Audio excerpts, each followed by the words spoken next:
ह्या गोष्टी कधीही कोणालाही सांगू नयेत. नंबर 1, आपली संपत्ती. लोकांना हे जाणून घेण्याची फार उत्सुकता असते की आपली इन्कम किती आहे. आपण त्यांना सरळ उत्तर नाही दिले तरी ते दुसऱ्या मार्गाने जाणून घेण्याच्या प्रयत्नात असतात. म्हणून आपण आपले धन गुप्त ठेवल्यास तर फायद्यात राहाल. नंबर 2, आपल्या घरातील रहस्य. घरी आलेल्या प्रत्येक पाहुण्याला घरातील कानेकोपरे दाखवण्याची गरज नाही.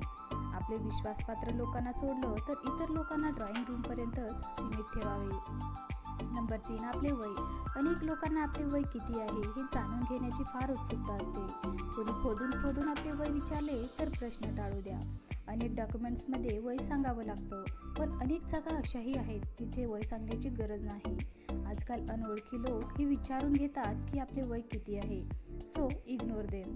नंबर 4, कौटुंबिक गोष्टी.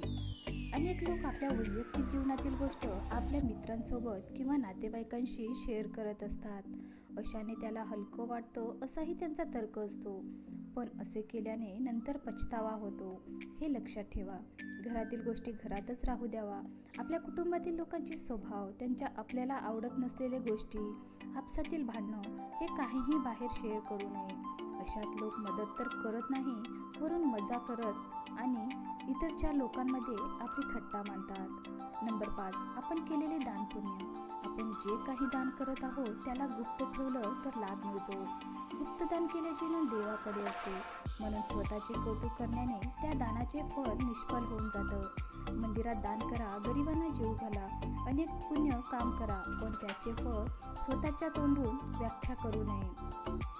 नंबर 6, औषध पाणी. आपण घेत असणारे औषध. आपल्या एखाद्या रोगांवर उपचार चालत असेल आणि औषध पाणी सुरू असेल तर ही गोष्ट आपल्या खास लोकांना सोडून सार्वजनिक करणे योग्य नाही. तसेच ही प्राचीन काळासाठी योग्य गोष्ट असावी. पण काही लोकांचे हेही म्हणणे आहे की जर आपण दारू पीत असाल तर तेही गुप्त ठेवावे. नंबर 7, आपला झालेला अपमान. सार्वजनिकरित्या आपला अपमान होत असेल तर प्रतिकार करा, पण काही कारणांमुळे अनेकदा व्यक्तीला अपमान सहन करावा लागतोच.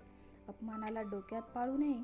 तसेच असे दुसऱ्यांदा घडायला नको त्याची तसदी घ्यावी. हेही लक्षात असू द्या की आपल्या अपमानाबद्दल प्रचार करणे मूर्खता ठरेल, कारण अशाने सहानुभूती मिळणे तर दूरची गोष्ट आहे, आपण चर्चेचे विषय व्हाल. नंबर 8, आपली कमजोरी. अनेकदा आपली कमजोरी गुप्त ठेवणे हानिकारक ठरू शकतं. तरी अनेकदा हे उघडकीस आणल्याने लोक आपल्याशी चुकीचे वागायला लागतात, आपल्या मानसिक रूपाने छळायला लागतात. अयोग्यता आणि कमजोरी यातील फरक समजून ते जाहीर करण्यापूर्वी विचार करून घ्या. नंबर 9, मनातील गोष्ट. मनात अनेक अशा गोष्टी असतात, असे स्वप्न असतात जे जाहीर केल्याने संकटात सापडू शकतात. आपल्या मनाची गोष्ट जाहीर केल्याने आपण इतरांच्या क्रोध किंवा द्वेष भावनांच्या आहारी जाऊ शकता.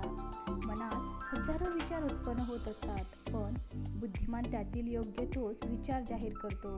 प्रत्येक गोष्ट जाहीर केल्याने लोक आपल्याबद्दल धारणा तयार करून घेतील आणि आपल्या चांगल्या गोष्टी दुर्लक्ष करून आपल्या अवगुणाबद्दल चर्चा करतील.